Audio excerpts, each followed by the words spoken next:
Who cares? Mick Stanley joins me now at Kentuckiana Lodge. Mates, we're here at Crandell Geddes Farm. What a beautiful place. Magic place, isn't it? Look, you can see why the horses thrive here and they get winners because, it's horse heaven. You go to the races and you see the horses and how they're turned out. You come here, you can see, like, it's just professionalism full stop everywhere, isn't it? Yeah, exactly. Look, everything's meticulous here. Like, not only the horses, but his hedge trimming. So, everything's in good shape. And as you say, when you go to the races and see how horses are turned out, you can generally tell how things are looked after. How you enjoying it so far over here, mate?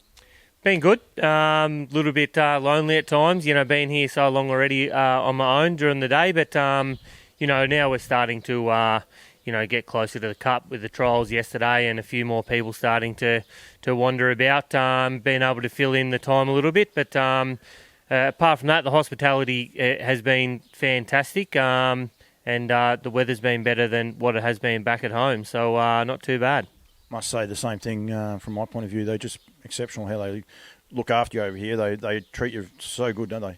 Oh, it's amazing. And, I think just the first day I went to Ashburton, I think everybody that walked past came up and introduced themselves and made you feel really welcomed. And, I don't think, I've had that before when I've travelled as much. You sort of stick to your own circle and people stick to theirs back home. But, it's been unreal.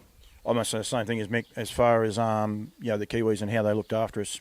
It's enormous, and I think it's credit to the harness racing industry full stop, because it makes you feel welcome and you feel part of a big industry and a big family is what it looks like on the outside, mate.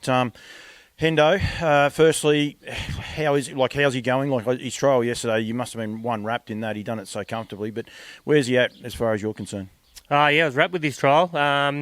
Like I said before, Ashburton, he was pretty fat. He's that sort of kind of horse. He's a cruisy lad, and doesn't take long for him to put on weight. So after the Victoria Cup, he had a couple of days off and, upped his feed before the trip. And then he's had the trip, obviously, where it didn't work, and then got here and just jogged through to Ashburton. So, we were worried about him losing weight on the trip. But I got here and when he got off the truck, I'm like, oh, geez, that hasn't really gone to plan. You've put on a little bit too much. So good blow after Ashburton. Work's been super since then. Got back into his normal routine, licked his bin and headed in the right direction, and he was a lot better at the trials yesterday. So I'm sure that hit out yesterday will top him off and he'll be ready to go.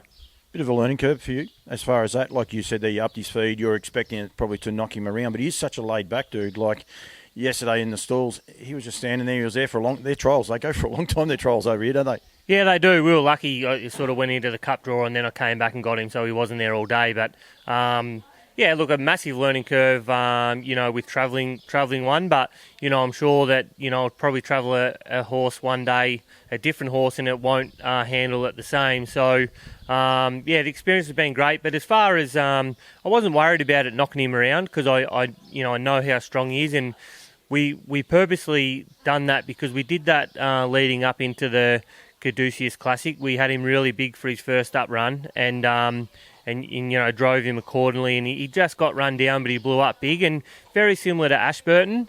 So when he came home and licked the bin after Ashburton, we knew that we've sort of had that formula in the past, and okay, now he's ready to step into and we can trend in the right direction. We'll stick on the barrier draw for a sec. You weren't that upset about the barrier draw, although just today saying, probably beyond the other Australian. And the problem with the Aussies, we don't get that standing start experience, and Majestic Cruiser wasn't there yesterday for the trial, so it's probably a slight dampener, but I loved what they did at the trials yesterday. You guys milled around for 5-10 minutes. I think that's something we want stands back in Australia, and we say about having trials and that. Maybe that's something we have to do. Make horses mill around and get used to that procrastinating, if you like, before the trial started. And he stepped beautifully, though. Yeah, it's a good point because at home you'll do your warm up and you'll get to the start and away you go. They're trying to rush them through. Where yesterday, even though it was the three horses, they made us walk around 4 or 5 circles before we took off. So it's a good point. Although I don't think they're going to bring stands back at home anytime soon, so it's probably not going to worry us, is it? But Yeah, he's good, and I think we said that you see him back home even after his races. He'll come back to scale and just stand there and put his head down and walk around. So we're always really confident that his attitude was going to handle that sort of thing. And look, we still have to get through Cup Day, but he's they had all the marquees and what have you around him outside and inside the track, and he didn't worry about them. And the start's over the back straight, so there's going to be no crowd there. So he'll take it in his stride. I'm sure he will. It is a big build-up, though, isn't it, here? And you say about the marquees, they've been up for 4 or 5 days, and you can see the infrastructure. It's just going to get bigger and bigger. It is a massive, massive event this Cup week.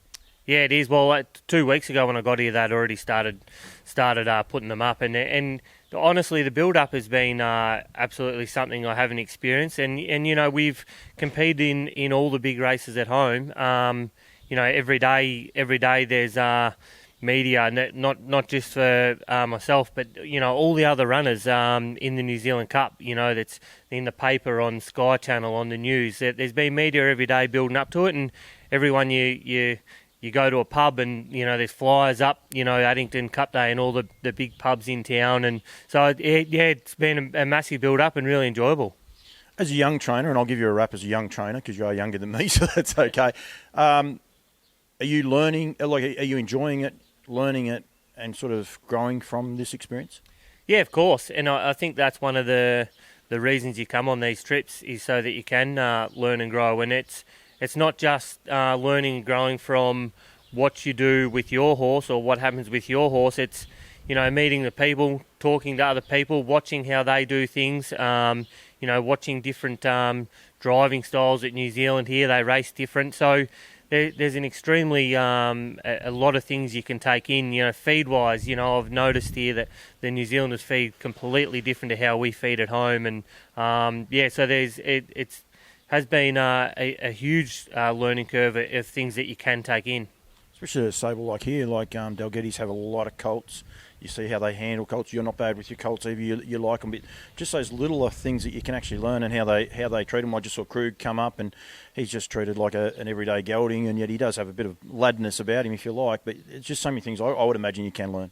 Yeah, 100%. And I think you see stables that race a lot of colts, and that generally have them that way. If you keep them socialised, the colts will generally be pretty well behaved, and they can all get a little bit randy at times, but they keep them socialised here, and out in the paddock beside, stable beside horses, and in here amongst everything. So it's terrific. What's the rest of the week hold for you guys? What do you do now with him? Is it pretty much just maintenance now? Yeah, look, we will have a hit out on Saturday. Just here? Yeah, just here, just on his own. We won't even put a pacemaker or anything with him. Just on his own, just nice and casual. Just as you say, maintenance sort of hit out. But he'll probably duck over to the beach a couple of times, and one sort of hit out. Yeah, as you said, just maintenance to get him through. You said there before about being a bit lonely. Dad's coming over. I think Josh is coming over, and then you got Brendan and Luke and all them. You won't be lonely for long.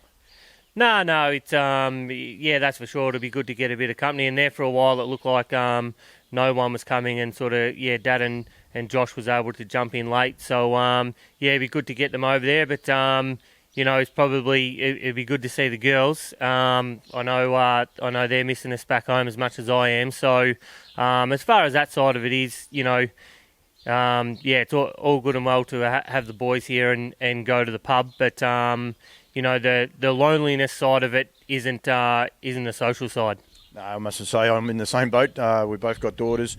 You got one more than me anyway, but it is quite a unique thing. And I would imagine, from a trainer's point of view, that's one of those things that next year, if you're planning it, and the year after you're planning, that's one of those things you have to factor in, because you're going to be away nearly a month, aren't you?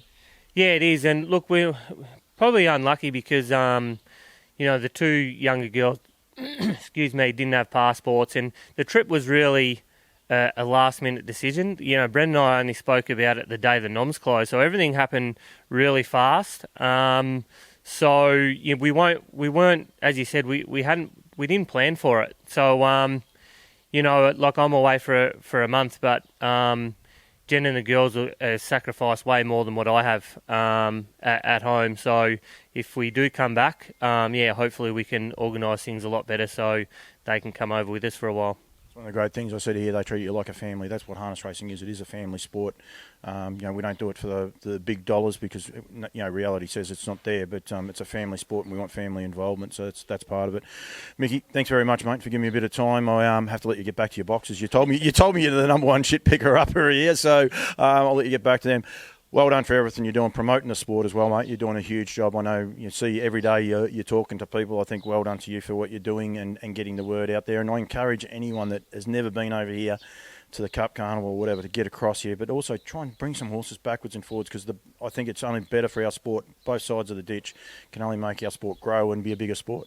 Yeah, 100%, and we see the Kiwis do it all the time. They're always over at home, and now that I've been over, it's You always worry about, the horses, how much they can handle, but they take it in their stride. They give them a day or two off like we do after travel, and they're right to go. So, it'd be good if we can get a few more Aussies over here in the future. Mickey, thanks very much, mate. Thanks, mate.